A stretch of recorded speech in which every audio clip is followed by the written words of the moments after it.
Selamat pagi teman-teman, Shalom. Daud tidak membutuhkan sebuah panggung untuk membuktikan bahwa ia diurapi. Baca itu sekali lagi ya. Daud tidak membutuhkan sebuah panggung untuk membuktikan bahwa dia diurapi. Salah satu kebohongan terbesar di gereja masa kini adalah kalau Tuhan benar-benar memanggilmu, semua orang akan langsung mengenali panggilanmu. Namun Alkitab tidak mengajarkan demikian. Mari kita melihat firman Tuhan. Ketika Samuel datang ke rumah Isai untuk mengurapi raja Israel yang berikutnya, Daud bahkan tidak diundang. Ayahnya sendiri tidak menganggap Daud layak masuk dalam daftar. Kakak-kakaknya tampak jauh lebih memenuhi syarat. Lebih tinggi, lebih kuat, lebih berpengalaman, lebih mengesankan.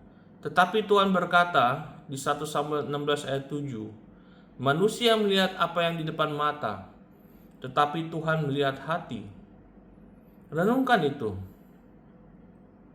Saat semua orang berusaha agar dirinya terlihat, Daud hanya berusaha tetap setia. Di mana Daud saat itu? Bukan sedang membangun relasi demi jabatan, bukan sedang berkampanye, bukan sedang berusaha membuktikan bahwa ia dipanggil Tuhan. Ia sedang melayani, menggembalakan domba, menjaga milik orang lain dengan setia. Lalu sesuatu yang luar biasa terjadi. Samuel tidak pergi mencari Daud. Justru Allah menghentikan pekerjaan Daud untuk mengurapinya. Baca itu sekali lagi ya. Daud begitu setia dalam masa-masa yang tidak terlihat. Sampai surga sendiri menginterupsi pekerjaannya untuk mencurahkan minyak urapan ke atas kepalanya. Izinkan saya mengatakan sesuatu dengan tegas.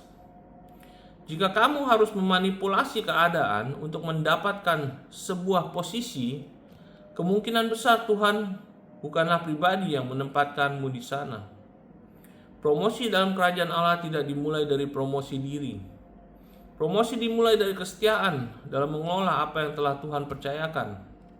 Mari kita masuk lebih dalam. Setelah Daud diurapi, apakah ia langsung menjadi raja? Tidak. Ia kembali mengembalakan domba. Renungkan itu. Minyak urapan datang lebih dahulu daripada kesempatan. Panggilan datang lebih dahulu daripada mahkota. Pengurapan datang lebih dahulu daripada tahta. Tuhan membentuk seseorang dalam kesunyian sebelum mempercayakan pelayanan di hadapan banyak orang.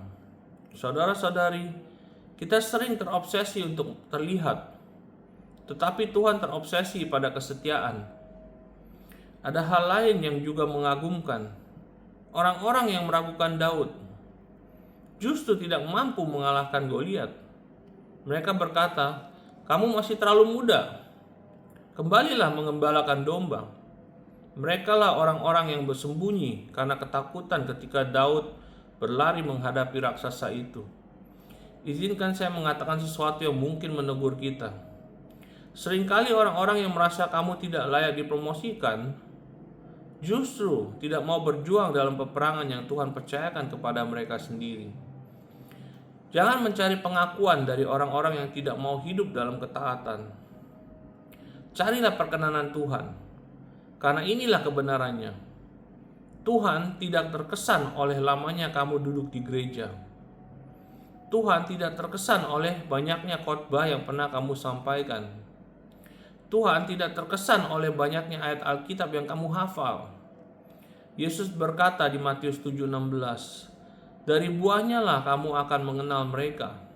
Bukan dari gelarnya, bukan dari panggungnya, bukan dari karismanya, melainkan dari buahnya. Buah adalah bukti bahwa kehidupan Kristus benar-benar mengalir di dalam diri seseorang. Rajin ke gereja bukanlah buah. Mampu mengutip ayat bukanlah buah.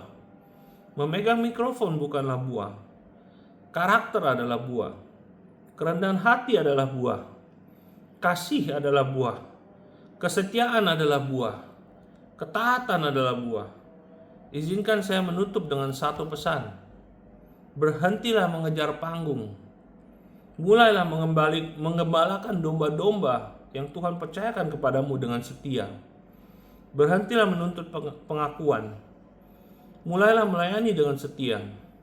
Karena jika Tuhan rela menghentikan hari biasa Daud untuk mengurapinya, maka Tuhan juga tahu persis di mana menemukanmu.